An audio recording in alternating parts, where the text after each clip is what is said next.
Hi friends, நம்ம இன்னைக்கு இந்த வீடியோவில் சாப்டர் 7ல் வர இம்பார்ட்டன்ட் 5 மார்க்ஸ் அண்ட் 2 மார்க்ஸ் பார்க்க போகிறோம்.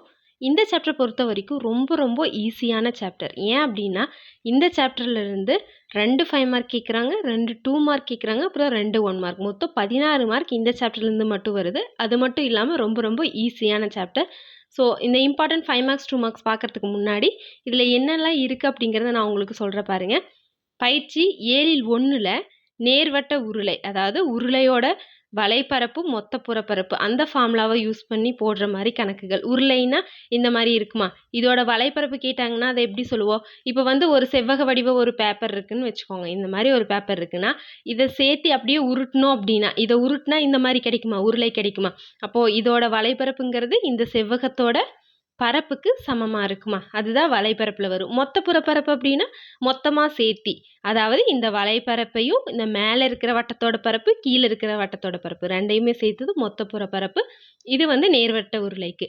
அதுக்கப்புறம் இன்னொரு டாபிக் உள்ளீடற்ற உருளை. உள்ளீடற்ற உருளைன்னா என்ன அர்த்தம் அப்படின்னா இந்த உருளைக்குள்ள இன்னொரு உருளை இருக்கு, அந்த மாதிரி வரும் உள்ளீடற்ற உருளை அப்படின்னா. இதுல 2 ஆரம் இருக்கும், அதாவது உள்ள இருக்கிற உருளைக்கான ஆரம் ஒன்று, வெளியே இருக்கிற உருளைக்கான ஆரம் ஒன்று. வெளியே இருக்கிற ஆரம் கேபிட்டல் ஆர்னு வச்சுக்குவோம், உள்ள இருக்கிற ஆரம் ஸ்மால் ஆர்னு வச்சுட்டு போடுவோம். இந்த உருளையோட வலைப்பரப்பு மொத்த புறப்பரப்பு, இதுக்கான ஃபார்முலாஸ் இருக்கு. அதுக்கப்புறம் நேர்வட்ட கூம்பு. நேர்வட்ட கூம்போட வலைப்பரப்பு மொத்த புறப்பரப்பு, அதுக்கான ஃபார்முலாஸ் இருக்குது. இப்போது நேர்வட்ட கூம்போட வலைப்பரப்புனா யோசிச்சு பாருங்க. இப்போ இந்த மாதிரி ஒரு ஷீட் எடுத்துக்கிறோன்னு வைங்க. இதை வந்து மடக்கணும் அப்படின்னா, ஜாயின் பண்ணோம் அப்படின்னா கூம்பு கிடைக்குமா? ஓகேவா, இதுதானே கூம்புன்னு சொல்லுவோம். அப்போ இதில் இதோட வலைப்பரப்புன்னு சொன்னால் அந்த சுற்றியுமே இருக்கிற வளைஞ்சிருக்கிற பரப்பு தானே வலைப்பரப்பு. அப்போ அந்த வலைப்பரப்புன்னு எடுக்கும்போது எதெல்லாம் வரும்? இந்த பார்ட் மட்டுமே வருமா? அதை எப்படி சொல்லலாம்? இதை ஒரு வட்டமாக நம்ம எடுத்துக்கிட்டோம் அப்படின்னா இந்த மாதிரி, ஓகேவா, இந்த மாதிரி ஒரு வட்டமாக எடுத்துக்கிட்டோம் அப்படின்னா ஒரு பார்ட் மட்டும்தானே. அப்போ அதை எப்படி சொல்லலான்னு பாருங்க. வட்டத்தின் பரப்பு, வட்டத்தோட பரப்புல வட்டக்கோண பகுதியோட பரப்பு, ஓகேவா. இந்த வட்டத்தின் பரப்புல நம்ம எடுத்துக்கிற இந்த வட்டக்கோண பகுதியோட பரப்பு, சரியா, ஈக்குவல் டு வட்டத்தின் சுற்றளவு. இது இருக்கு இல்லையா, இந்த வட்டத்தை சுற்றி வந்தோம்னா சுற்றளவு. இந்த வட்டத்தின் சுற்றளவுல வட்டக்கோண பகுதியோட வில்லின் நீளம், அதாவது இது மொத்தமாக எடுத்துக்கிட்டோன்னா வட்டத்தின் சுற்றளவு. இதோட வில்லின் நீளம் அப்படின்னா இங்கே இருக்கிறது மட்டும்தானே, இது மட்டும்தான் நம்ம எடுத்துக்க போகிற கூம்புக்கு. அப்போ இது மட்டும்தான், அதாவது வட்டக்கோண பகுதியின் பரப்பு பை வட்டத்தின் பரப்பு ஈக்குவல் டு வட்டத்தின் சுற்றளவு. இதில் வட்டக்கோண பகுதியோட வில்லின் நீளம்ங்கிறது இதை வந்து எஸ்ன்னு சொல்லியிருப்பாங்க புக்கில், ஓகேவா. இந்த மாதிரி எடுத்துக்குவோம். மொத்த புறப்பரப்புனா எப்படி வரும்? இப்போ ஒரு கூம்பு இருக்குன்னு வைங்க, இந்த மாதிரி இருக்குமா? மொத்த புறப்பரப்புனா இருக்கிற மொத்த பரப்பையும் சேர்த்து எடுக்கணும். அப்போது வலைப்பரப்பு நம்மளுக்கு தெரியும், இங்கே கண்டுபிடிக்கிறோம். அந்த வலைப்பரப்பு கூட இந்த கீழே இருக்கிற வட்டத்தின் பரப்பு வருமா? அப்போ இந்த ரெண்டுமே சேர்ந்தது மொத்த புறப்பரப்பு, அந்த மாதிரி வரும். அடுத்து கோலத்துக்கானது. ஆர்கிமிடிஸ் சொன்னதை வச்சு இங்கே போட்டிருப்பாங்க. அதாவது கோலத்தின் புறப்பரப்பு வந்து உருளையின் வலைப்பரப்புக்கு ஈக்குவலாக இருக்கும். அந்த மாதிரி வச்சுட்டு இந்த கோலத்தின் புறப்பரப்பு வலைப்பரப்பு எல்லாமே ஈக்குவல்னு வச்சுட்டு ஒரே மாதிரி தான் போடுவோம். அடுத்து அரைக்கோளம். அரைக்கோளம்னு நம்மளுக்கு தெரியும் இல்லையா, இந்த மாதிரி இருக்கும். இதோட வலைப்பரப்பு அப்படின்னா கோலத்தோட வலைப்பரப்புல பாதியா, ஓகேவா. வலைப்பரப்பு அப்படிதான் இங்கே எடுத்துக்கோ. கோலத்தின் வலைப்பரப்பு பை 2. மொத்த புறப்பரப்புன்னா மொத்தமாக இருக்கிறத எடுத்துக்குவோம். அப்போ இதோட இந்த வலைப்பரப்பு கூட சேர்த்தி அந்த வட்டத்தோட பரப்பை கூட்டணும் அப்படின்னா அது மொத்த புறப்பரப்பு, இந்த மாதிரி வரும். அதுக்கப்புறம் இதுலேயே உள்ளீடற்ற அரைக்கோளம். உள்ளீடற்ற அரைக்கோளத்துக்கு அதே மாதிரி வலைப்பரப்பு மொத்த புறப்பரப்பு கொடுத்துருப்பாங்க, ஓகேவா. அடுத்த டாபிக் வந்து இடைக்கண்டம்.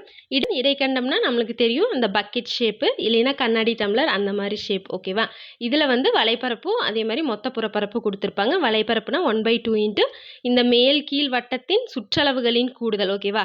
வலைப்பரப்புனா சுற்றளவு இன்ட்டு சாயுயரம், சரியா. அடுத்து மொத்த புறப்பரப்புனா என்ன வரும்? இந்த இடைக்கண்டத்தோட வலைப்பரப்பு, அதுக்கப்புறம் மேல் வட்டத்தின் பரப்பு ப்ளஸ் கீழ்வட்டத்தின் பரப்பு, ஓகேவா. இது வந்து மொத்த புறப்பரப்பில் வரும். இந்த எல்லா டாப்பிக்குமே சேர்ந்தது தான் பயிற்சி 7ல் 1ல் இருக்கும். அடுத்து பயிற்சி 7ல் 2ல் என்ன அப்படின்னா கன அளவுகள் ஸ்டார்ட் ஆகிருக்கும். அதாவது இப்போ பார்த்தோம் இல்லையா, உருளை, உள்ளீடற்ற உருளை, கூம்பு, கோலம், அதுக்கப்புறம் அரைக்கோளம், உள்ளீடற்ற அரைக்கோளம், இடைக்கண்டம், இது எல்லாத்தோட கன அளவுகளுக்கான ஃபார்முலாவை வச்சு போடுற மாதிரி பயிற்சி 7ல் 2ல் இருக்கும். 7ல் 3ல் அப்படின்னா இணைந்த உருவங்கள் வரும். அதாவது இப்போ ஒரு கூடாரம் இருக்குன்னு வைங்க, அது மேலே வந்து கூம்பு வடிவம், கீழே வந்து உருளை வடிவம், இந்த மாதிரி இணைந்த உருவங்கள். பனிக்கூழ்னு எடுத்துக்கிட்டோன்னா ஐஸ்கிரீமில் மேலே வந்து அரைக்கோள வடிவம், கீழே வந்து கூம்பு வடிவம், இந்த மாதிரி கணக்குகள், இணைந்த உருவங்கள் இருக்கிற கணக்குகள் பயிற்சி 7ல் 3ல் இருக்கும்.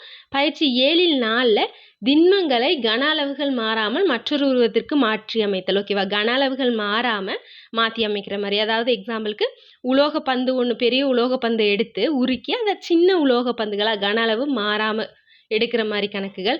அதுக்கப்புறம் கூம்பை வந்து கோலமாக உருக்கியிருக்காங்க, மாற்றிருக்காங்க. அந்த மாதிரி கணக்குகள் எல்லாமே இந்த பயிற்சி 7-4 இருக்கும். இப்போ வாங்க இம்பார்ட்டன்ட் 5 மார்க் அண்ட் 2 மார்க் பார்க்கலாம். நோட் எடுத்து நோட் பண்ணி வச்சுக்கோங்க. 10th மேக்ஸ் சாப்டர் 7 அளவியல். ஃபஸ்ட்டு 5 மார்க் பார்த்தலாம். எடுத்துக்காட்டு 7-1, 7-14, 7-16, 7-21, 7-24, 7-25, 7-26, 7-27, 7-29, 7-30, 7-31. பயிற்சி 7-1 1, 2, 3, 5, 6, 8, 9, 10.